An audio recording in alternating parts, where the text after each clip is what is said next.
এর আগে বিদ্যুতের দাম আপনি আবার বিদ্যুতের দাম বৃদ্ধি করেছেন। অর্থাৎ জনগণ হচ্ছে ওদের কাছে একটা পাইলট প্রজেক্ট, যে দেখি জনগণের রক্ত শোষণ করে করে এই প্রজেক্টটা এমন ভাবে প্রতিষ্ঠিত করব যাতে বিশ্বের স্বৈরাচার একটাও কর্তৃত্ববাদী শাসক যারা তাদের কাছে একটা দৃষ্টান্ত হয় সেই কাজটা। সেই জন্যই জনগণের রক্ত শোষণ করছেন, ইনভেস্ট করে রক্ত তুলে নিচ্ছেন একের পর এক। জনগণ যেটাতে বেঁচে থাকে, জনগণের যেটা প্রয়োজনীয় পানি, খাবার, পেঁয়াজ, রসুন, চাল, ডাল, লবণ প্রত্যেকটি দামের সাথে এখন ডিজেলের দাম, কেরোসিনের দাম অপরিহার্য। এটা জনগণের দরকার, তার দাম বিদ্যুতের দাম, এটা তো চেইন রিঅ্যাকশন হবে, প্রত্যেকটির দাম বাড়বে। খাদ্যপণ্যের দাম অনেক গুণে বাড়বে। বন্ধুরা, ওবায়দুল কাদের বলেছেন ঈদের সময় তো একটু কষ্ট হবে, বাড়ি যাওয়ার সময়।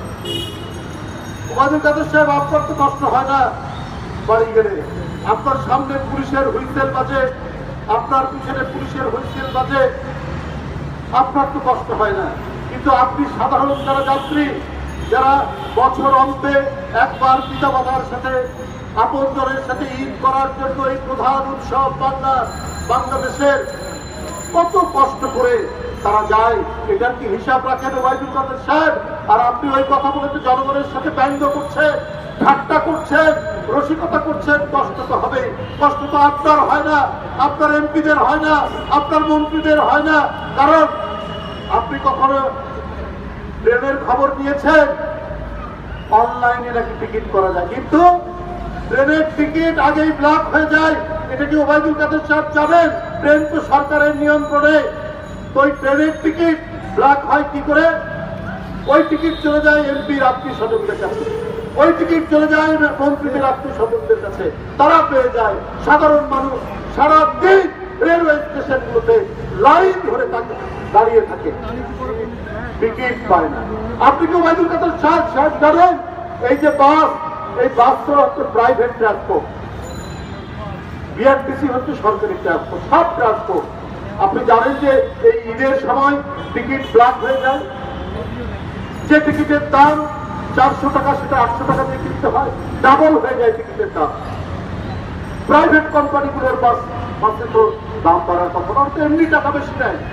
কিন্তু আপনি যান কল্যাণপুর যান, আপনি সায়দাবাদ যান, আপনি গাবতলী যান, যে বিভিন্ন জায়গায় যান যেখানে আপনার বাসের স্ট্যান্ড, প্রত্যেকটা জায়গাতে যদি ঈদের সময় আপনার বাড়িতে যাওয়ার জন্য মানুষ উন্মুখ হয়ে আছে, টিকিটের দাম ডাবল, 3 ডাবল।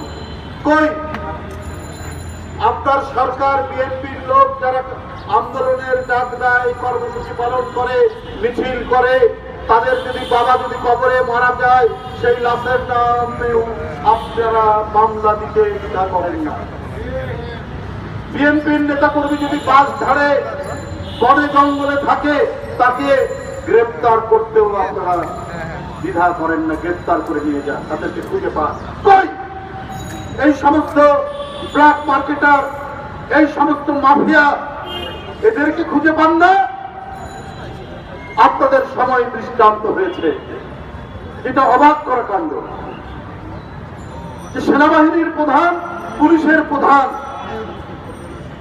তারাও যে এমন মাফিয়া তন্ত্রের সাথে যুক্ত, এটা জনগণ কিছুটা জানলেও এত ডিটেলস জানত না। এরা দমন করেছে আন্দোলন, এরা প্রকাশ্য হুমকি দিয়ে, হত্যার হুমকি দিয়েছে আইজি সাহেব, তৎকালীন আইজি সাহেব। কিন্তু এরা যে নিজেরাও যে এত বৃত্ত বৈভবের মালিক,